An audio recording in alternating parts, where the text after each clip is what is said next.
Mga ka-Republic, malaking problema ang kinakaharap ngayon ng Talk and Text. Natalo na sa Game 2 at ngayon may posibilidad pang hindi makapaglaro si Poy Eram. Isang pagkakataon ito na tiyak na sasamantalahin ng San Miguel. Malaking problema ni Chot Reyes kung mawawala ang kanilang main big man, although nariyan pa naman sina Brandon Ganuelas Roser at Kelly Williams. Isa pang problema ng TNT kung muling mahaharas ng SMB defense si RR Pugoy na nalimitahan sa 6 na puntos sa Game 2.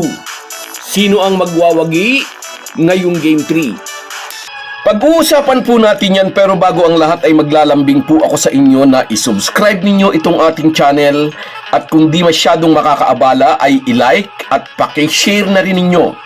Malaking bagay po yan sa aming mga vlogger. Maraming salamat.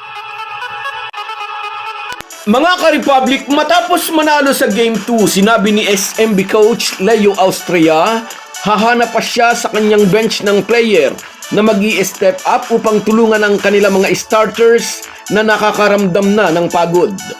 Katulad ni Don Trullano na nag-take over sa 4th quarter scoring ng SMB matapos maibaba ng TNT ang kanilang lamang sa 1 puntos na lang. Habang ipinoprovide nila Chris Ross at Jericho Cruz ang depensa laban sa ball handlers at scorer ng tropang 5G, gumawa naman si Trullano ng mga crucial baskets para tulungan ang SMB na maitabla ang series. Makakatulog na ako, nasabi ng former Adamson Falcon player. Halos lahat daw sila ay hindi nakatulog dahil sa controversial loss nila sa Game 1. Makaka-move on na rin daw siya mula sa duty foul na ibinigay niya kay Calvin Oftana mula sa jump ball at naibuslo nito ang 2 free throw kaya naging 99-96 ang score. Pagkatapos ng panalo sa Game 2, malinaw na nag-shift sa SMB ang momentum. Crucial daw ang Game 3, sabi ng SMB coach. Para itong chess game, ang Game 3 daw ay magiging game of adjustment. Sa paningin ni Calvin Oftana, kailangan daw ng kanilang mga playmaker na mas maingatan ang bola. Actually, sila raw lahat. Dapat mabawasan ang kanilang turnover. Sa Game 1 daw ay mayroon silang 15 turnovers na na-convert ng SMB sa 22 points. May 17 turnovers naman sila sa Game 2 na na-convert ng Beermen sa 24 points. At lagi raw silang sa 4th quarter nagkukulaps. Pahayag pa ng former NCAA MVP from San Beda. Kailangan daw nilang ma-address ang problemang iyon ng kanilang kupunan. Unti-unti na bang nararamdaman ng tropang 5G ang absence ni Jason Castro at Ray Batak? Parehong finals MVP sa nakaraang 2 conference. Maliban kay Jordan Heading na naglalaro ng 1 at 2, 2 former SMB player ang point guard ngayon ng TNT. Sina Simon Enciso at Brian Heruela. More or less, may idea sina Jericho Cruz at Chris Ross sa tendencies ng 2 dating kakampi.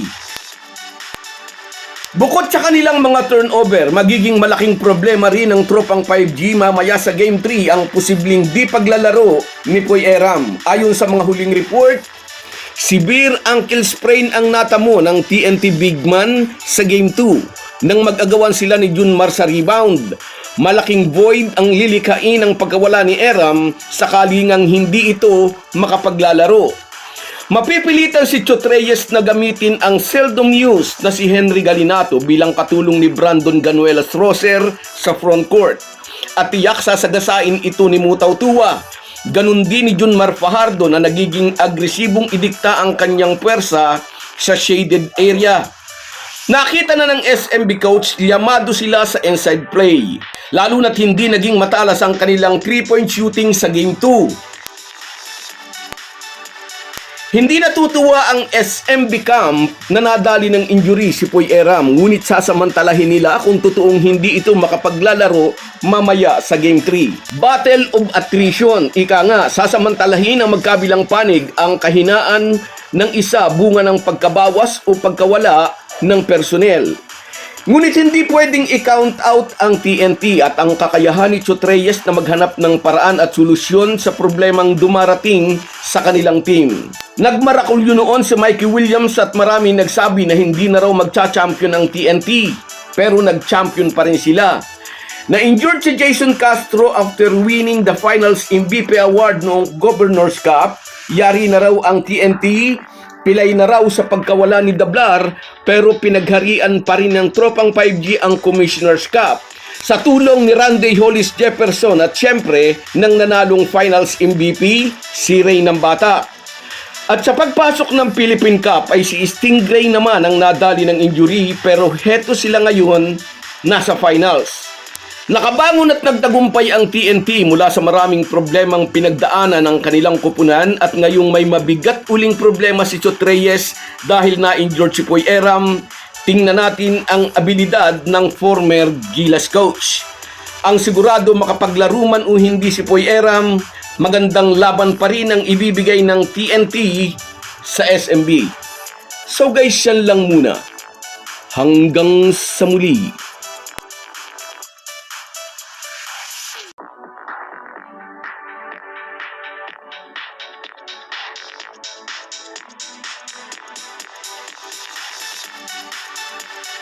Kung wala po kayong mga viewers namin ay walang magtatagumpay na vlogger. Kaya salamat po sa inyong panonood. Shout out sa iyo, Rosemary Juan at sa iyo, Via. Happy watching sa inyong maglola. At sa iyo rin, shout out Estrella Mercurio. Good evening, idol. Morning na rito. Shout out sa iyo. At sa iyo rin, Borlagatan Donald mula naman dyan sa Singapore. Shout out sa iyo, idol. Sa iyo rin, Papa Kiko, salamat sa laging panunood. Lagi kang nariyan, idol. Sa iyo rin, shout out Janice Alcantara. Congratulations daw sa SMB. Maipapanalo raw yan. At sa iyo rin, Merson Kabadi Vlog mula naman dyan sa Oman. Salamat sa suporta, kabayan. At sa iyo rin, shout out Melinda Borja. Malaki raw siguro ang pusta, sabi niya. At sa iyo rin, George Tolentino. Shout out sa iyo, idol. Salamat, lagi kang nariyan. At sa iyo rin, shout out Norberto Topas. At sa iyo, Perla Cudisal. At sa iyo rin, shout out Luca Similiano. Salamat sa inyong lahat.